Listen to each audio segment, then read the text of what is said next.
Welcome to the Future Today Institute Web3 webinar.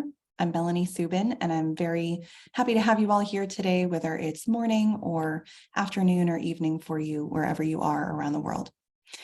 Today, we're going to be walking through some of the most important Web3 trends that we've covered in our trend report this year. But I want to start with a little bit about Future Today Institute and what we do. Trends are the foundation of foresight, and foresight is really just using data and information that we know today, along with uncertainties and analyzing the things that we don't know about tomorrow to anticipate possible things that could come up down the road. And so we begin by looking at signals and trends because those are the factors that influence our future. Those are the things that tell us what could happen down the road that is most plausible. At Future Today Institute, we're ideally looking for futures and scenarios that have a high likelihood of occurring, that are plausible and possible, and that means that they have to be backed by data and evidence. The next step in this process, after signals and trends, is to weave those together with uncertainties to anticipate possible futures, which we call scenarios. And then ultimately, the last step is for you, for the client, for the organization, for the institution that's looking at this information to decide what your organization's future is, to action upon the signals and trends that you've found, to action upon the scenarios that you've developed, and determine what your next steps should be. So this is our 16th edition of the Trend Report. We are proud today to walk you through just one of those books. These trend reports are used by clients all over the world from many different industries, sectors, including nonprofit, non-governmental organizations, governmental organizations, as well as traditional sectors, both industrial and professional. So a few highlights before we begin with the Web3 trends. In this year's report, there are 666 trends. That is not a mistake. We did double count and double check. And it's our 16th anniversary. So we put out these reports every year. And this is something where we go through, we look at the report from the year before, maybe we make some changes to trends, we add some new ones, we watch how they've evolved over time.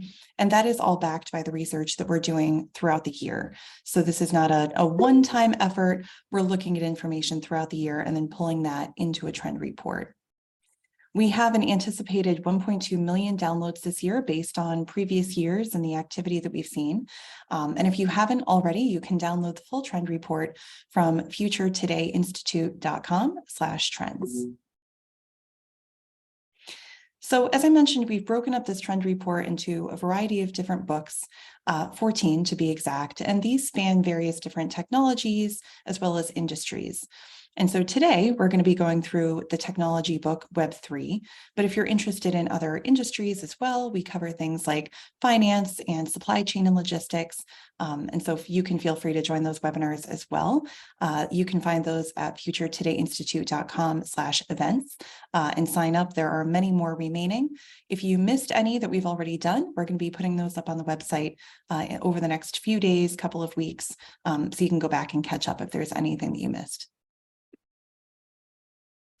So a couple things about me. I'm the managing director of Future Today Institute. I am a recovering insurance geek. I spent many years in the insurance world, travelers insurance, and working with a lot of different companies on both the evolution of risk as well as various technology trends and how those might be impacting companies across various sectors. I'm also the FTI lead for a couple different technologies, including Web3, as well as Metaverse, along with Mark Pellatucci, and then government and education. So I think what you'll see in today's report and in today's presentation is really a weaving of Web3 across a lot of different application spaces. I hope that you walk away feeling like you understand a little bit more about it. So here's our plan today. We're going to start by defining Web3. It's sort of a contentious term. People have many different definitions for it. So we're going to talk about what it is and what it isn't. We're then going to go through the trend clusters in the book. If you didn't have a chance to read it, this is your opportunity to think of it as a quick crash course where you can get all of the information just in this hour. I'll walk you through some of the scenarios that we have in the book, give you a sneak peek into those. We'll talk a little bit about how to prepare, and then I'm happy to take some questions at the end. My colleague, Nick Bartlett, is here on the call with me today. He'll be monitoring the Q&A function. So if you do have any questions or comments, please feel free to enter them throughout the webinar, and we'll address those towards the end.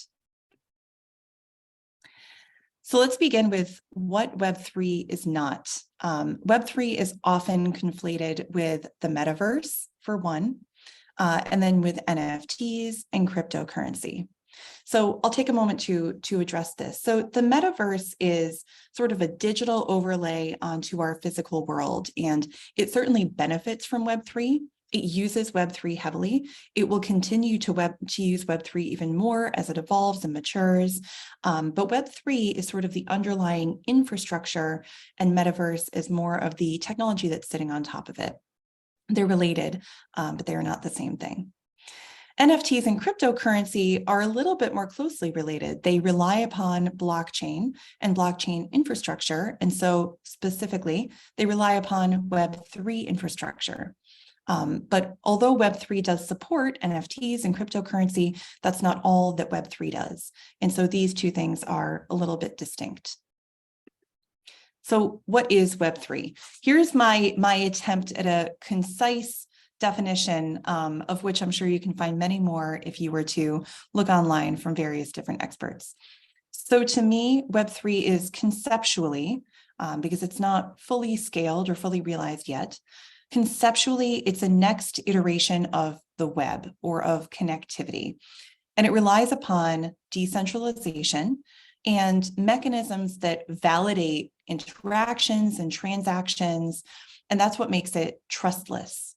And so the very nature of Web3, the concept of Web3, is that it is decentralized, that you don't need a middleman, that you don't necessarily need those third parties that we typically interact with, like banks.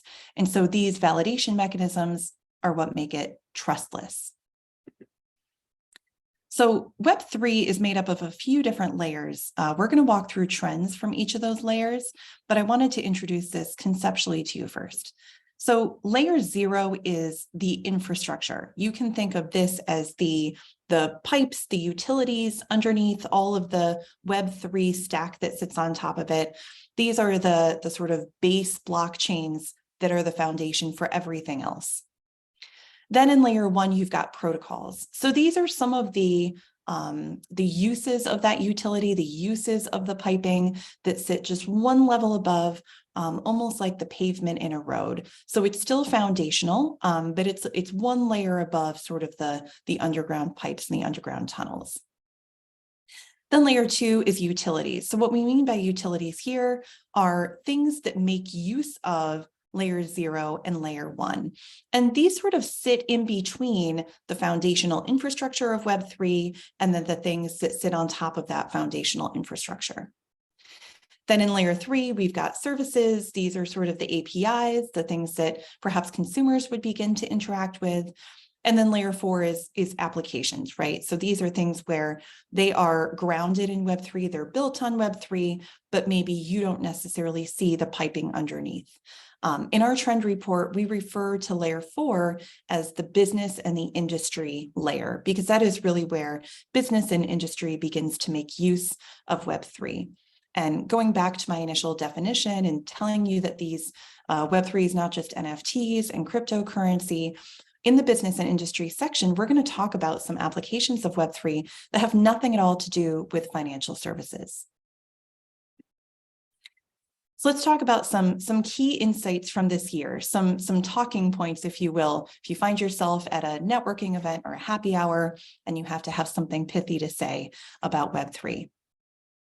So first of all, we can't talk about Web3 without talking about security. Security was one of the top topics in 2022. We'll get into that a little bit later, but it's also where we're seeing a lot of people focus because there were a number of different hacks.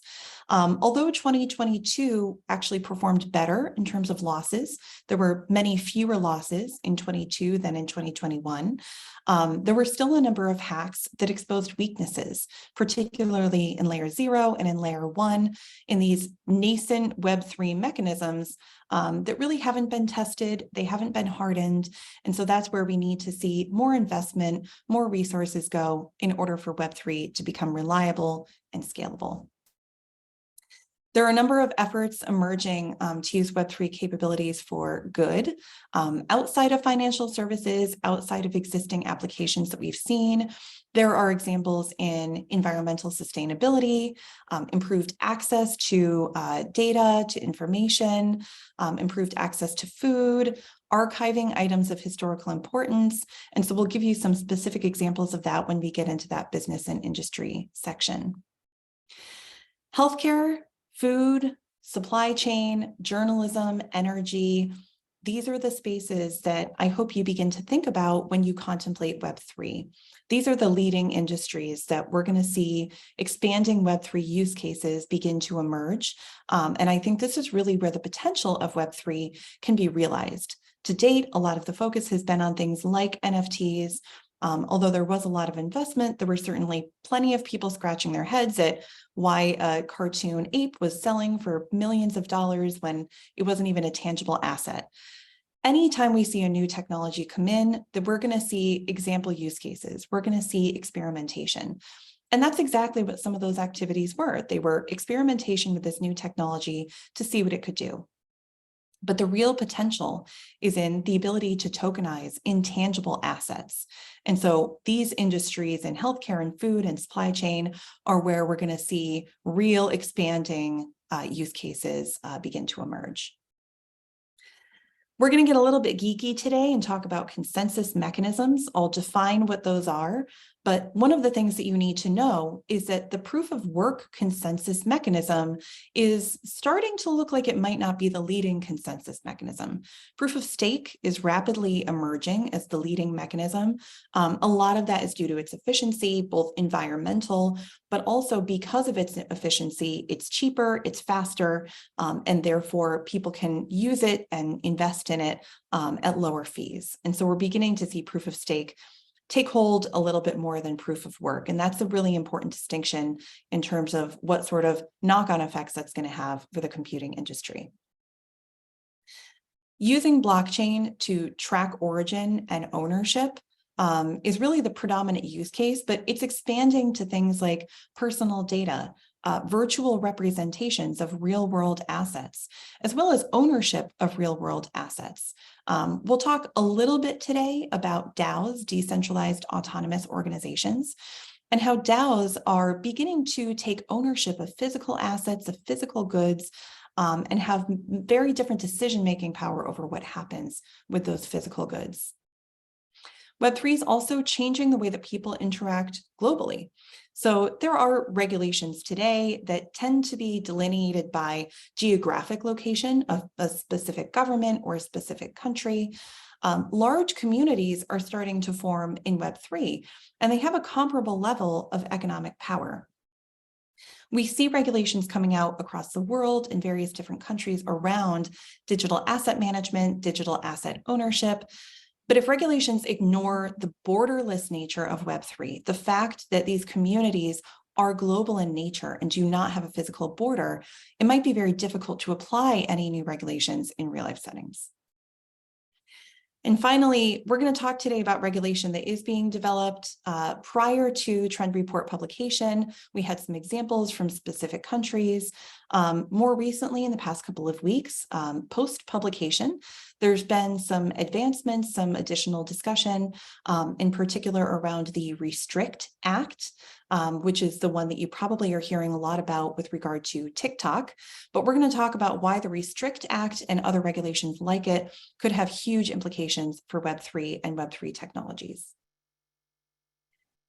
So let's get into the trends themselves. So layer 0, again, this is where we're talking about the infrastructure layer, sort of the pipes that sit underneath the streets. And the first one that we want to talk about today is funding digital infrastructure development. So one of the things about funding the digital infrastructure is that a lot of this funding is coming from venture capital firms. And this really stands in stark contrast to the decentralized nature of Web3. We're seeing big investors like Coinbase Ventures, Spartan Group, Polygon investing in Web3 infrastructure. And the reason this is important is because where the investment comes from has a huge impact on how that technology gets shaped and developed. And so if we continue to see funding come from just a few sort of mainstream key places, that could have a huge implication for what kind of technology gets built, as well as things like equity and diversity of thought in the development of these tools. A lot of the top deals focus on infrastructure. Some of the top deals from the past year were around things like Mistin Labs and Limit Break and Aptos and companies that you probably haven't heard of because they're at that foundational layer 0 layer of Web3. Some hope for the sort of centralization around certain funders is the open science movement. So places like Gitcoin are already one of the biggest marketplaces you can go through if you're building Web3 infrastructure. There's also a new one called Plank, and they use a new funding model called Splitstream. And what it does is it improves the citation so that people who are contributing to code or people who are contributing to the building of this infrastructure are more properly cited, and there's better value attribution for developers. What that means is that individual developers, maybe people who are really talented in the space, but they're not aligned with a VC-backed startup, or they're not aligned with a major technology company, they have the opportunity to contribute to building this new web. And that's really important because, again, it introduces that diversity of thought and improves the sort of equity and the different perspectives that we're building into this entirely new system that we're building. Rising security concerns is the second trend in layer 0. So last year was bad for crypto losses, don't get me wrong, and we are going to talk about crypto losses because that is the primary application of Web3 to date. But it wasn't as bad as 2022. So in 2021, in 2021, we saw about 8 billion in losses. In 2022, as of my most recent math, we've seen about 3.9 billion in losses. So still terrible, but a lot of the doomsday talk about the crypto winter, we're kind of forgetting that 2021 was a pretty bad year in terms of hacks. This is still a really important topic, though, because a lot of the hacks that we're seeing target bridges. And bridges are, again, part of that layer 0 infrastructure. They're a major point of vulnerability because they centralize funds. So a bridge is a tool that enables transmission of assets from one blockchain to another. So if you purchase Bitcoin, then you own coins, you own Bitcoin on the Bitcoin blockchain. If you want to exchange those for Ethereum, or if you want to be able to transfer your Bitcoin over to Ethereum, that's a different cryptocurrency. It's a different form of currency. And so you need to be able to exchange it. Bridges are what enable that seamless transaction back and forth. And bridges are a critical technology for Web3 scaling because without that ability to sort of move seamlessly throughout different blockchains and throughout different cryptocurrency ownerships, then it's going to be really difficult for us to scale this sort of Web3 interaction. But again, bridges centralize all that money. It's where they bring everything together to transfer it over to the other blockchain. So this is where we see a lot of need for hardening security. It's going to be important for us to improve the security around bridges, improve the technology and the coding around bridges to improve the safety of those funds or those tokens or that data as it's being transmitted. One note about that, though, is that the two major ways that we're seeing bridges be hacked, one is a code attack. The other is social engineering, meaning that just like the phishing emails that you see in your normal company email today, we see hackers accessing bridges by manipulating individual workers to give up certain information and access those bridges. So we can't entirely improve security with better code or better cybersecurity systems. Part of it is also going to be training the individuals more closely who are working with these Web3 systems. Moving on to layer 1. So as a reminder, this is sort of the the pavement, right? It's the subground. It sits right above the underground piping, but it's still foundational. Before we talk about these trends, it's important for us to define consensus mechanisms. So the way that blockchain, the way that Web3 works, and if you are a Web3 aficionado or a techie, just forgive the next 30 seconds, go check on your dog, let him outside. Consensus mechanisms work because they enable the verification or the validation of transactions that are going to be recorded to the blockchain. Blockchains are immutable, which means that you can't just go back and change transactions. The reason that they're immutable is because you have to go through all of these steps in the consensus mechanism to verify a transaction. If you were to go try to change a past transaction, you'd have to go sort of undo all those puzzles for every other transaction that was logged after the one that you're trying to get to, which with the computing technology we have right now is extremely onerous. I won't say it's impossible. It's not impossible, but it is extremely onerous. It takes an enormous amount of computing power. So that is what makes blockchain immutable. It's why people trust it so much. There are two different ways to validate transactions on the blockchain. I'll actually start from the bottom up. The initial consensus mechanism that we saw when Web3 and blockchain first sort of hit almost the mainstream, sort of the initial commercial market, was proof of work. So proof of work is a form of consensus mechanism where miners, people, or computers, their nodes, have to solve cryptographic puzzles. They have to do work to validate a transaction before it's confirmed in a block. And this requires an enormous amount of computing power because these are highly challenging puzzles. They can't be solved immediately. And that's part of what makes it so secure, is that it does take time and it does take a lot of computing power. So you're preventing an individual from coming in and confirming things that are not valid. The other form of consensus mechanism is proof of stake. Proof of stake, which we talked about becoming more common, is a mechanism where validators have staked crypto assets. So what that means is they've locked up their crypto assets. They've said, I will not use that money. We talked about this a little bit in the DeFi webinar. Staking your crypto assets is kind of like putting away money in a certificate of deposit.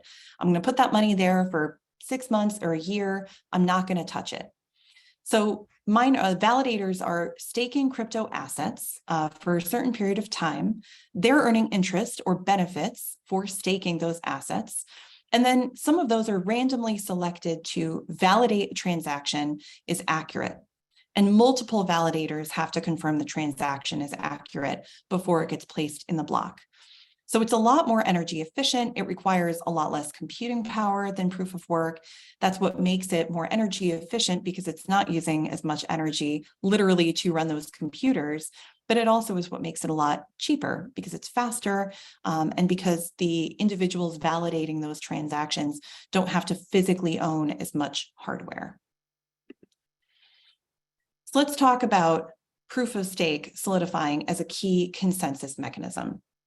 So one of the biggest movements that we saw in this space was the Ethereum merge in September 2022. They shifted over from proof of work to proof of stake. They have said that as a result, they will be 99% more energy efficient.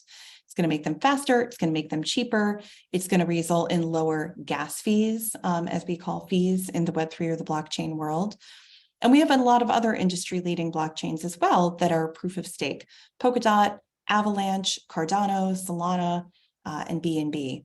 And this is important because it's going to drive the market for staking and for validators. Right now, staking is under fire from the SEC. It's being looked at as potentially a securities activity that needs to be regulated the same way that securities would be regulated.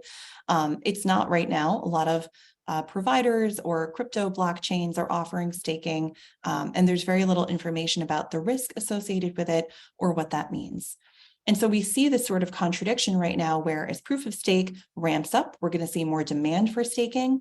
But at the same time, we're seeing a lot of pressure on staking right now from the regulatory arm. And so that's an important signal that we need to watch to see how that's going to play out. Another aspect that we need to look at in layer 1 is the emerging forms of consensus protocols. So there are some scientists and engineers who are looking at other forms of consensus, not proof of work, not proof of stake, but something entirely different. One of them is called proof of space-time. It was introduced in 2016 in a paper. It's still very theoretical, but it's pretty well fleshed out.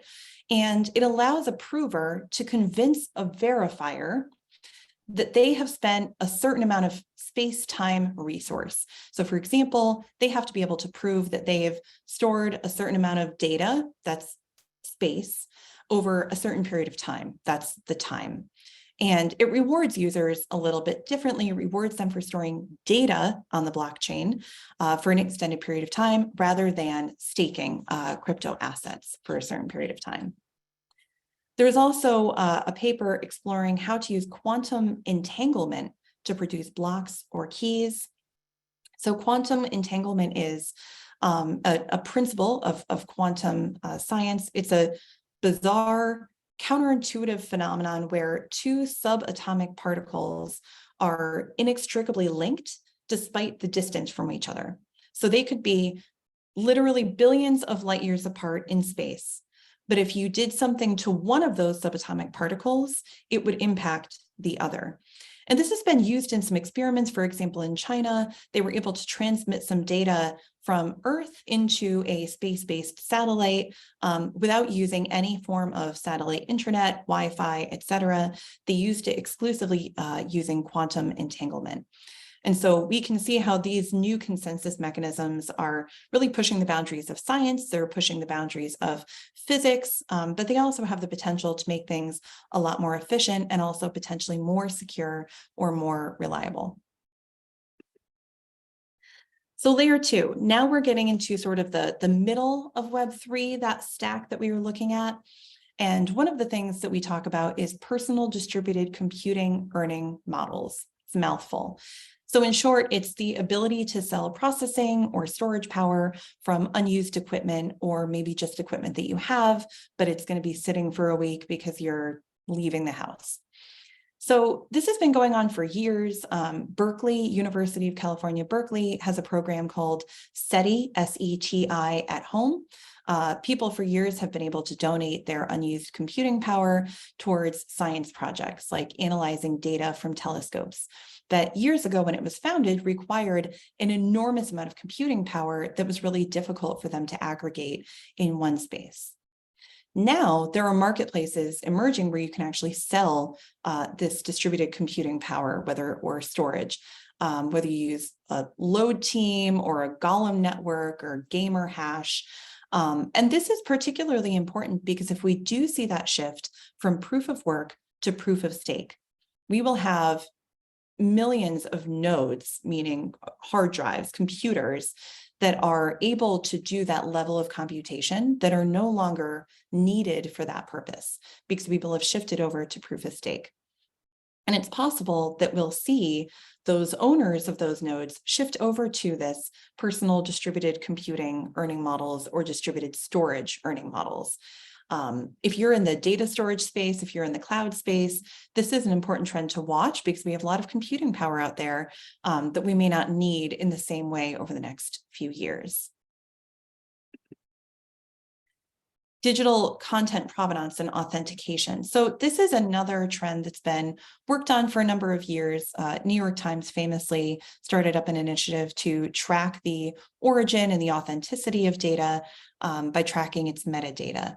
And a lot of these techniques cryptographically embed provenance data of the asset into the asset, whether it's an article or a photograph or a video, and they embed things like the date or the location of origin or the creator, and they tokenize it in a way where if that metadata that certifies the origin of the content is separated from that exact form of content, maybe because that content was altered, then it breaks that certification. So anybody who tries to access it afterwards can see that that certification is no longer intact and therefore discern whether or not that content has been altered. The reason that this is so important right now is because of generative AI. So GPT-4 just recently launched. GPT-4 accesses even more information than GPT-3. And as we see these generative AI models begin to pull more and more information, particularly live data, if you've gone on ChatGPT, you've probably seen it's very useful, but it's old, right? The data is about a year old. And so you can't get information on breaking news in ChatGPT. But moving forward, these models will be trained on live information where they're constantly refreshing that data.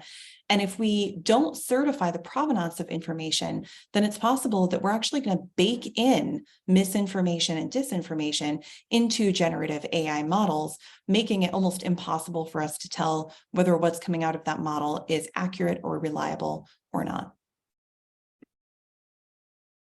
Layer 3. So this is the fun stuff. This is where we get to talk about the implications for business and some of the applications that you're probably used to seeing. So scaled NFT utility, what we're referring to here is new applications of NFT technology. In the past, it's been used for artwork, primarily digital artwork, but we've known, if you're in this space, that its applications were so much broader than that because it can really tokenize intangible assets, or it can create more security or more definition around traditional interactions or transactions. So naturally, one of the places that we see this scaling the most is in real estate. So this could be a standard residential real estate transaction where that contract is tokenized, perhaps the property ownership is certified and that token is passed over.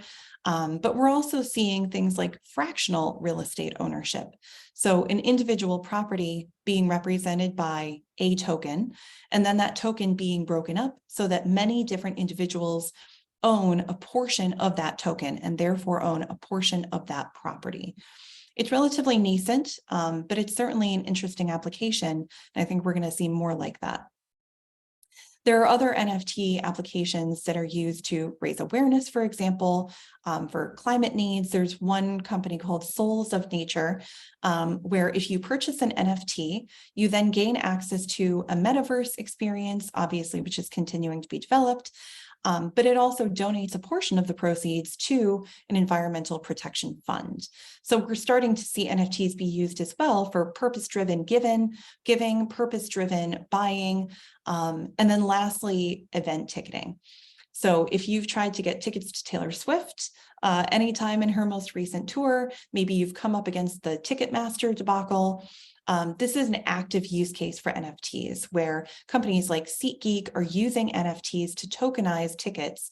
And what this means is they can streamline ticket sales, they can reduce bloated fees around tickets, and it also means that they can begin to mitigate improper secondary ticket sales because of that tracking of the ownership of the ticket over time and the sort of ability to track when it's been transferred to a new owner. And then tools to manage digital identity and assets. So digital identity is not just a digitized version of your driver's license on your phone. Ultimately, when digital identity scales and comes to fruition, we're going to see it tokenizing all manner of personal data, whether that's an education credential, work history, and it could also tokenize other things that people may or may not feel good about right now. Things like healthcare history, healthcare data, personal wearable data, location tracking. And so there's a potential to really digitize everything about a person into this one digital identity. And this enables a lot of things. It makes permissions and access a lot easier, whether that's to a physical work building or to a work system online. And so we're seeing some big tech players like IBM, Workday, Hyperledger begin to launch solutions for digital ID. And this is an important signal because these are huge companies. And when we see companies like IBM begin to invest in creating a product, it signals to us that the technology is mature enough that it really can begin to scale. The one thing that I will say about this is that there's still a lot of question around how we can enforce digital IDs and their use responsibly. So the IRS a couple of years ago began using a third-party digital ID company and mandated that you had a digital ID through that company in order to access your tax records on the IRS website. This was an unvetted company. It was being used for governmental purposes, but it was not a governmental agency. So there was a lot of question around whether or not it had the same security protocol that a government agency might have, and particularly when entering things like a social security number, accessing tax history. This is a really sensitive use case. So one of the things to watch if you're in this space is around how digital IDs begin to manifest. My hypothesis is that they'll begin to gather less sensitive information first, like educational credentials, to begin to test that technology and its use case without risking the security of individuals' privacy. Business and industry are our last trend section. So one of the key areas that we talked about earlier was Web3 enabled healthcare enhancements. And these are myriad benefits. So things like securing electronic healthcare records. If you're in the healthcare space, EHRs, electronic health records, are still famously difficult to transfer for patients. It's difficult for different systems to access that information. And so securing EHRs through a Web3 protocol and making only certain data accessible to certain healthcare providers only when they need it will enhance access to data while still protecting individual patients' privacy. Pharmaceutical traceability is another big application of Web3 in healthcare, and particularly tracking counterfeit drugs. So being able to improve the pharmaceutical supply chain and more accurately track the comings and goings of pharmaceuticals, as well as to predict shortages and analyze where that shipment is going to and coming from. It's not something that current technology isn't already doing. It's more the ability to track it on a more granular level, track individual shipments, and also to code individual products, say a pharmaceutical bottle filled with medication with a certain code so that you can track at a more specific level. Telehealth also is a huge use case in the healthcare space for Web3. So moving forward, we're seeing telehealth embed more data transfer. Perhaps the doctor on the other side of the screen needs to be able to gather information from your wearable device or your smart home device or a medical device that you have at home. And transferring that data can be very sensitive because we don't want to put our healthcare information out there on an unsecured portal. And so Web3 is a way that we can secure that data and again, ensure that only the people who we want to have access are able to access that data.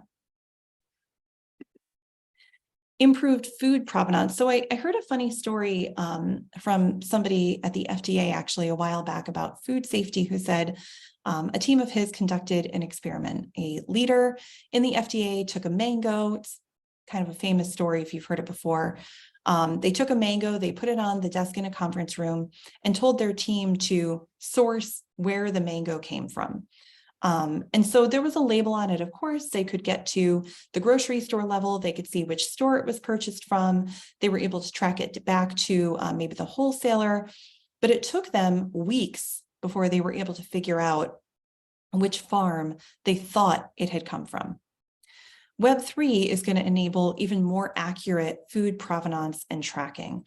So one of the cutting edge techniques that we're beginning to see is marking foods with a molecular barcode.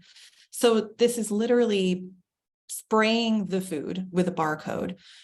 It's edible, it's not harmful to humans, it can be sprayed on that and then not washed off and consumed, but it enables tracing of real-time custody and geolocation. And the way that they can detect the barcode on the food varies. In some cases, technology uses an RNA test similar to the COVID tests that you might have taken throughout the past 3 years. Others sort of scan the food before it goes into the crate, and then the crate has more information about what's inside of it. So the mechanisms vary, but the fact that we're able now to track an individual food item means a lot of things for improved food distribution, tracking food waste, tracking food deserts, anticipating supply chain shortages, and also doing things like tracking back if there is a food recall. It's much easier to track where that food may have gone to, so improving food safety overall. Scoring everything. So thinking a little bit about the financial sector and credit scoring, Web3 is going to enable improved credit scoring because it can capture and certify more information. But there are also some companies today just trying to basically translate existing credit scoring technologies over to Web3 environments. So one startup called Spectral has built an on-chain equivalent to FICO. It's called Macro, the multi-asset credit risk score. And they specifically built it to address the lack of credit risk tools available for on-chain risk assessment. But it's still based on traditional inputs. There are others like Cred Protocol or Lens Score who use alternative approaches like analysis of past transaction behavior to determine somebody's credit worthiness. There is also the potential, of course, for behavioral scoring.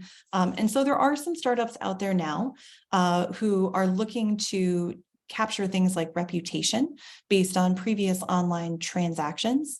And the big risk here is the lack of regulation. So without an ability to regulate how that data is being used, we may see regulated industries like financial services, credit approval, hiring, forego those credit scores. But they could be used in other spaces. What if educational institutions begin to use reputational score as a criteria for admission into their institution? So this is a space that we need to watch closely, especially as regulation is lacking. And finally, tracking intangible value. It's one of my favorite examples of Web3 and using it outside of the current use case. So one effort is using blockchain to preserve 3D models of Ukrainian buildings and sculptures and cultural heritage. So basically creating a digital twin. This is done in part by capturing video, capturing photos, but then it's converted into a digital twin and then it's uploaded to a blockchain. And that's important, again, because the blockchain is immutable. So even if the paper records of the city are destroyed, even if the buildings are destroyed, there is some record, there is some capturing of that culture, of that heritage that has not been possible before. Similarly, Black History DAO is another example where they preserve and collect and share real stories of Black history. And again, this immutability is really the value when we're thinking about capturing cultural history. But this is also an area where we see DAOs playing. So Heritage DAO, just recently, I think it was announced on Sunday, bought Korean National Treasure number 73, which you can see in the picture here. It's a portable shrine of gilt bronze Buddha. It's permanently entrusted to the DAO now for physical exhibitions. So the DAO is able to make a decision about where this national treasure will be housed, where it will be exhibited, but the ownership lies with the DAO itself. And finally, rising regulation of Web3. So there are a number of countries, Brazil, El Salvador, Dubai, the UK, who passed laws or policies in 2022 to regulate crypto and digital assets. The United States, of course, has also introduced similar regulation and legislation. But in particular, with our short time today, I want to talk very briefly about the Restrict Act. So the Restrict Act, it's come up a lot around TikTok regulation. It stands for Restricting the Emergence of Security Threats that Risk Information and Communications Technology Act. You might have to Google that to find that again. And it doesn't explicitly target Web3, but Web3 will likely fall underneath that act. And so if it's passed, it's currently in bill form. If it's passed, it will give the government the ability to access certain information, even without a warrant, to track certain information for any app with more than 1 million users, which is most apps that you're aware of today. Most apps that are somewhat mainstream have well over 1 million users. And so as we think about the application of Web3 globally, to interact globally, to transact globally, to have this trustless, secure system where we can share all this very sensitive information, something like the Restrict Act or other regulations across the world like it could really compromise the anonymity, the immutability, the safety of a decentralized web. So we are beginning to see the government, particularly in the United States, step up in regulations, both around things like the Restrict Act, as well as the current case that's gone to the Supreme Court, 230, around liability for technology companies, as well as various other regulations around artificial intelligence, digital assets, digital identity. And so this is a really important inflection point. The regulations that are formed now are going to determine what this technology looks like in the future and what it's capable of and what it can be used for.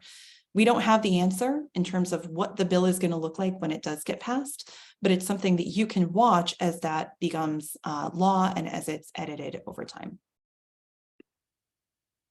I want to talk about scenarios very briefly. So scenarios give us an opportunity to rehearse the future, to understand what the future could look like when we're contemplating these different topics.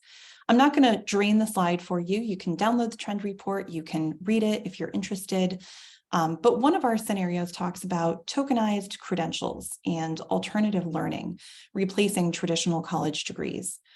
We're already seeing traditional educational institutions launch things like certifications. Obviously, continuing education credits is not a new topic.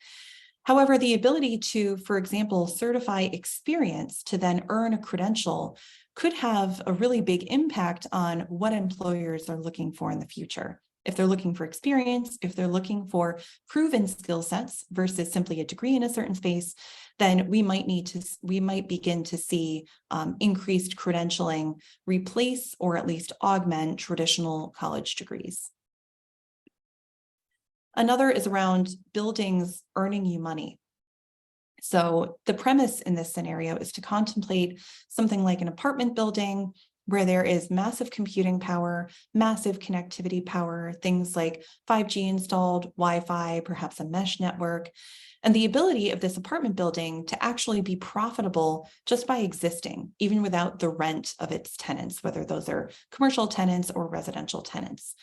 And the building would do this by selling off all of that additional computing power, connectivity, storage that it has built into it.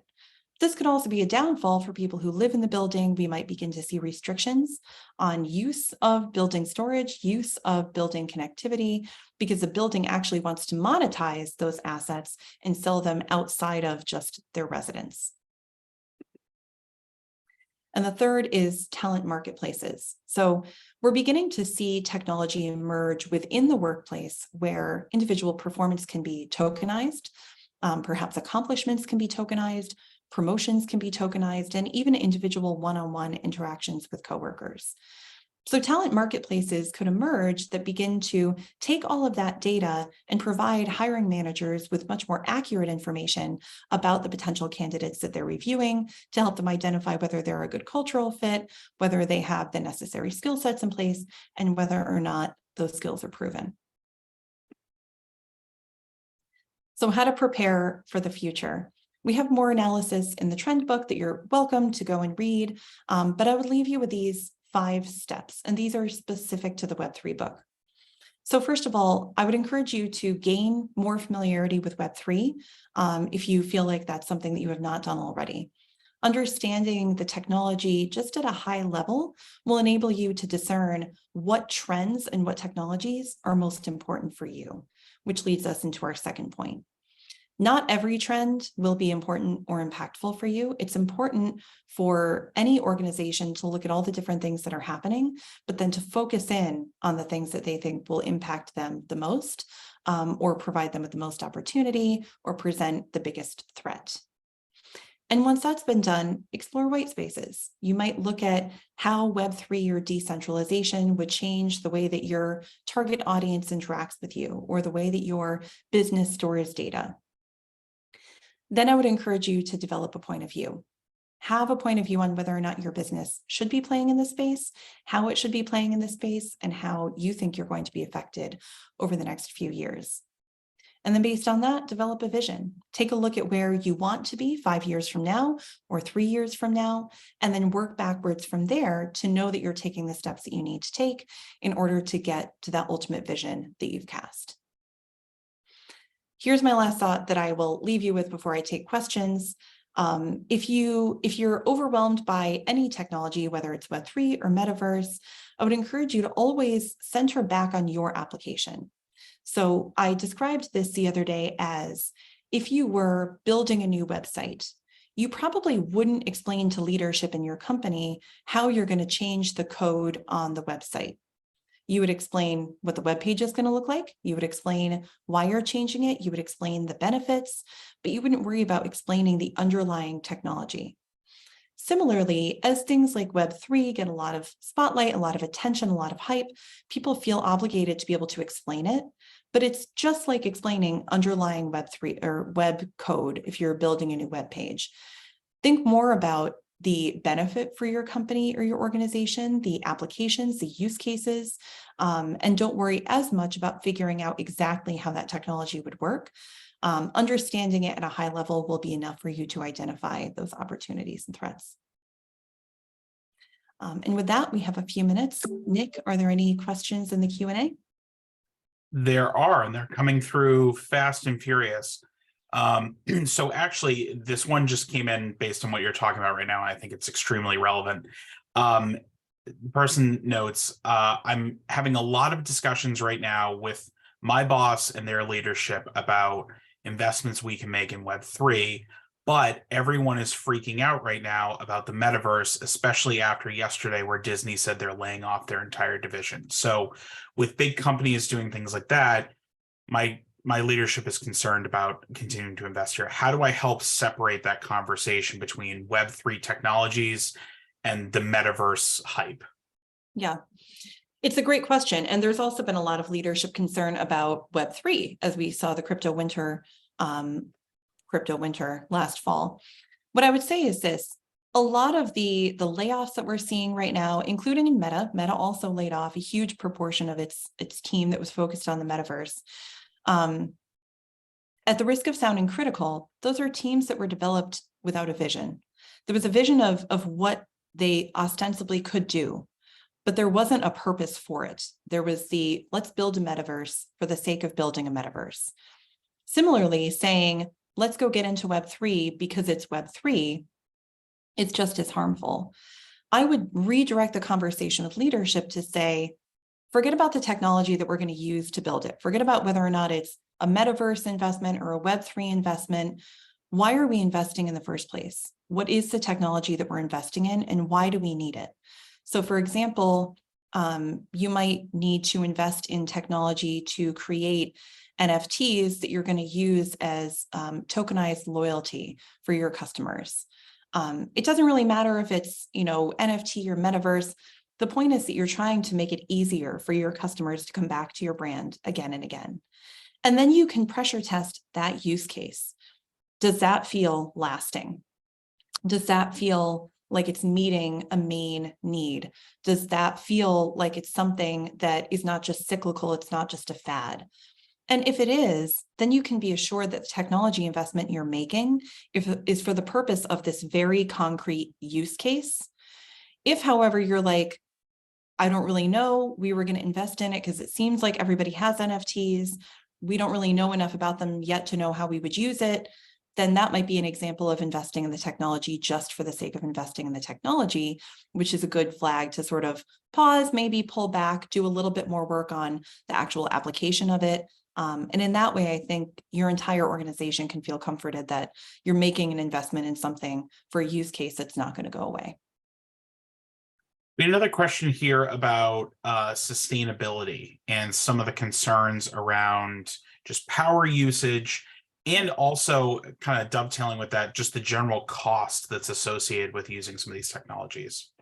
Yeah, that's a big driver of the proof of stake shift that we're seeing. So gas fees, which is what they call the fees if you're making a cryptocurrency purchase or a purchase on the blockchain, gas fees are really high for something like the Bitcoin blockchain, which is on a proof of work consensus mechanism.